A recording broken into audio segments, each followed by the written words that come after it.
ನನ್ನ ಹೆಸರು ಮೋನಾ. ನಮಗೆ ಮದುವೆಯಾಗಿ 7 ವರ್ಷವಾಗಿದ್ದರೂ ಮಕ್ಕಳಾಗಿರಲಿಲ್ಲ. ನಾವು ಗಂಡ ಹೆಂಡತಿ ಖುಷಿಯಾಗಿದ್ವಿ.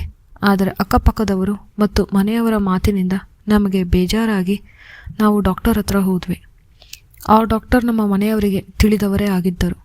ಡಾಕ್ಟರ್ ನಮ್ಮಿಬ್ಬರಿಗೂ ಒಂದಿಷ್ಟು ಟೆಸ್ಟ್ಗಳನ್ನು ಮಾಡಿಸಿದರು ಮತ್ತು ಆ ಟೆಸ್ಟಿನ ಫಲಿತಾಂಶ ಬಂದಿತು. ಅದನ್ನು ನೋಡಿ ಡಾಕ್ಟರ್, ನಿಮಗೆ ಕೆಲವು ಟ್ಯಾಬ್ಲೆಟ್ಗಳನ್ನು ಕೊಡ್ತೀವಿ, ಇಬ್ಬರು 1 ತಿಂಗಳು ತೆಗೆದುಕೊಂಡು ನೆಮ್ಮದಿಯಿಂದ ಇದ್ದು ಮತ್ತು ಸಾಧ್ಯವಾದಷ್ಟು ಅತಿ ಹೆಚ್ಚು ನೀವು ಸೇರಬೇಕು. ನಾವು 1 ತಿಂಗಳು ಡಾಕ್ಟರ್ ಹೇಳಿದ ಮಾತನ್ನು ಕೇಳಿ ಅವರು ಹೇಳಿದ್ದನ್ನು ಪಾಲಿಸಿ ಮತ್ತೆ ಡಾಕ್ಟರ್ ಹತ್ರ ಹೋದೆವು. ಯಾಕೆ ಡಾಕ್ಟರ್ ನಮಗಿನ್ನೂ ಫಲಿತಾಂಶ ಬಂದಿಲ್ಲ ಅಂತ. ನೋಡಮ್ಮ, ನಿಮ್ಮಿಬ್ಬರದು ಹಳೆ ಗಾಡಿ ಆಗಿದೆ. ಹಳೆ ಗಾಡಿಗೆ ಇಂಜಿನ್ ಜಾಸ್ತಿ ಮಾಡಬೇಕು, ಅದಕ್ಕೆ ಈ ಥರ ಆಗ್ತಿದೆ. ಅವರು ಮತ್ತಷ್ಟು ಇಂಜೆಕ್ಷನ್ ಟ್ಯಾಬ್ಲೆಟನ್ನು ಕೊಟ್ಟರು ಮತ್ತು 3 ತಿಂಗಳು ಮುಗಿದ ಮೇಲೆ ಬನ್ನಿ ಅಂತ ಹೇಳಿ ಕಳಿಸಿದರು. ನಮಗೆ ಟ್ಯಾಬ್ಲೆಟ್ ಇಂಜೆಕ್ಷನ್ ತೆಗೆದುಕೊಂಡು ಸಾಕಾಯಿತು. ದುಡ್ಡು ಜಾಸ್ತಿ ಖರ್ಚಾಯಿತು. ಏನು ಮಾಡುವುದು ಎಂದು ತಿಳಿಯುತ್ತಿಲ್ಲ ಮತ್ತು ಇದರಿಂದ ನಮ್ಮ ಮನಸ್ಸು ಅಶಾಂತಿಗೆ ಒಳಗಾಗಿದೆ. ಈ ಡಾಕ್ಟರ್ ಅಲ್ಲ, 2-3 ಡಾಕ್ಟರ್ ಕಡೆಗೆ ಕೇಳಿದ್ವಿ, ಎಲ್ಲರೂ ಇದನ್ನೇ ಮಾಡಿದರು. ಹಳೆ ಡಾಕ್ಟರ್ ಸರಿಯಾಗಿ ಕೊಡಿಸಿದ್ದಾರೆ ಅಂತ ಅವರ ಹತ್ರನೇ ವಾಪಸ್ ಬಂದ್ವಿ. ಡಾಕ್ಟರ್ ಮತ್ತೆ ಏನೋ ಸಮಾಧಾನ ಹೇಳಿ ಕಳಿಸಿದರು ಮತ್ತು ಮುಂದಿನ ಸರಿ ಬರುವಾಗ ನೀವು ಒಬ್ಬರೇ ಬನ್ನಿ ಎಂದು ಹೇಳಿದರು.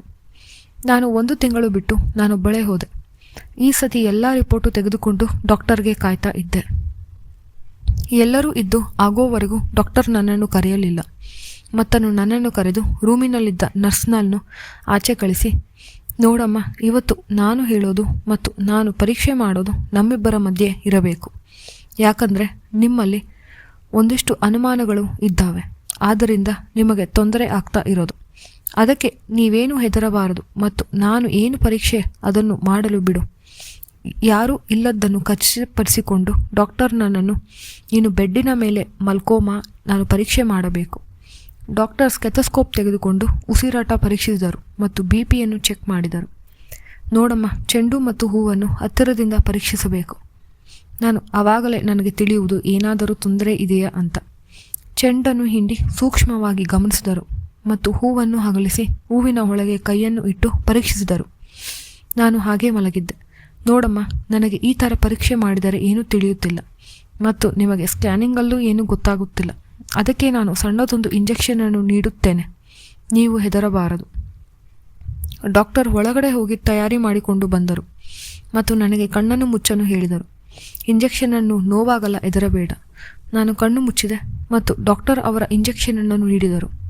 ಸುಮಾರು 10-15 ಬಾರಿ ಇಂಜೆಕ್ಷನ್ ನೀಡಿದ ಮೇಲೆ ಅವರು ಸುಮ್ಮನಾದರು ಮತ್ತು ನನಗೆ ಇಂಜೆಕ್ಷನ್ ಇವತ್ತಿಗೆ ಸಾಕು, ನೀವು ನಾಳೆ ಬನ್ನಿ ಎಂದು ಹೇಳಿ ಕಳಿಸಿದರು. ನಾನು ಈ ವಿಷಯವನ್ನು ನನ್ನ ಗಂಡನಿಗೆ ಹೇಳಲಿಲ್ಲ. ಆದರೆ ಮತ್ತೆ ನಾಳೆ ಬಂದೆ. ಅವರು ಮತ್ತೊಮ್ಮೆ ಇಂಜೆಕ್ಷನನ್ನು ನೀಡಿದರು. ಈ ಬಾರಿ ಇಂಜೆಕ್ಷನ್ ಗಾಢವಾಗಿತ್ತು, ಆಳವಾಗಿತ್ತು ಮತ್ತು ಇಷ್ಟಪಡುವಂತೆ ಇತ್ತು. ಇದರ ಜೊತೆಗೆ ಕೆಲವು ಟ್ಯಾಬ್ಲೆಟನ್ನು ತೆಗೆದುಕೊಳ್ಳಲು ಬರೆದುಕೊಟ್ಟರು. ನಾನು ಅದನ್ನು ತೆಗೆದುಕೊಂಡೆ ಮತ್ತು 1 ತಿಂಗಳಿಗೆ ನಾನು ಮತ್ತು ನನ್ನ ಗಂಡ ಕೆಲವು ವ್ಯಾಯಾಮಗಳನ್ನು ಮಾಡಿದೆವು. ಮುಂದಿನ ತಿಂಗಳು ನಾವು ಡಾಕ್ಟರ್ ಹತ್ರ ಬಂದ್ವಿ. ಡಾಕ್ಟರ್ ಕೆಲವು ಟೆಸ್ಟ್ಗಳನ್ನು ಮಾಡಿ, ನಿಮಗೆ ಕೊಟ್ಟಿರುವ ವ್ಯಾಯಾಮ ಮತ್ತು ಇಂಜೆಕ್ಷನ್ ಕೆಲಸ ಮಾಡಿದೆ. ನಿಮಗೆ ಸಿಹಿ ಸುದ್ದಿ ಇದೆ, ನೀವು ಈಗ 1 ತಿಂಗಳ ಗರ್ಭಿಣಿ. ಇನ್ಮೇಲೆ ನೀವು ಹುಷಾರಾಗಿರಬೇಕು ಮತ್ತು ನಿಮಗೆ ಏಜ್ ಆಗಿರೋದ್ರಿಂದ ಸ್ವಲ್ಪ ಕಷ್ಟವಾಗಬಹುದು. ಆದ್ದರಿಂದ ಜಾಸ್ತಿ ಕೆಲಸ ಮಾಡಬೇಡಿ ಎಂದು ಸಲಹೆಯನ್ನು ನೀಡಿದರು. ನಾವು ಡಾಕ್ಟರ್ ಹೇಳಿದ ಮಾತನ್ನು ಚಾಚೂ ತಪ್ಪದೆ ಪಾಲಿಸಿದೆವು. ನಮಗೆ ಸುಂದರವಾದ ಗಂಡು ಮಗುವಿನ ಜನ್ಮವಾಯಿತು. ನಮಗೆ ಬಂದ ಡಾಕ್ಟರ್ ಕಷ್ಟ ತೀರಿಸಿದರು. ಈ ಡಾಕ್ಟರ್ಗೆ ನಾವು ಯಾವತ್ತಿಗೂ ನೆನಪಿಸಿಕೊಳ್ಳುತ್ತೇವೆ. ಇದು ಕೇವಲ ಕಾಲ್ಪನಿಕ ಕಥೆಗಳು. ನಿಮಗೆ ಇಷ್ಟವಾದರೆ ದಯವಿಟ್ಟು ಲೈಕ್ ಮಾಡಿ ಮತ್ತು ಚಾನಲನ್ನು ತಪ್ಪದೆ ಸಬ್ಸ್ಕ್ರೈಬ್ ಮಾಡಿ. ಧನ್ಯವಾದಗಳು.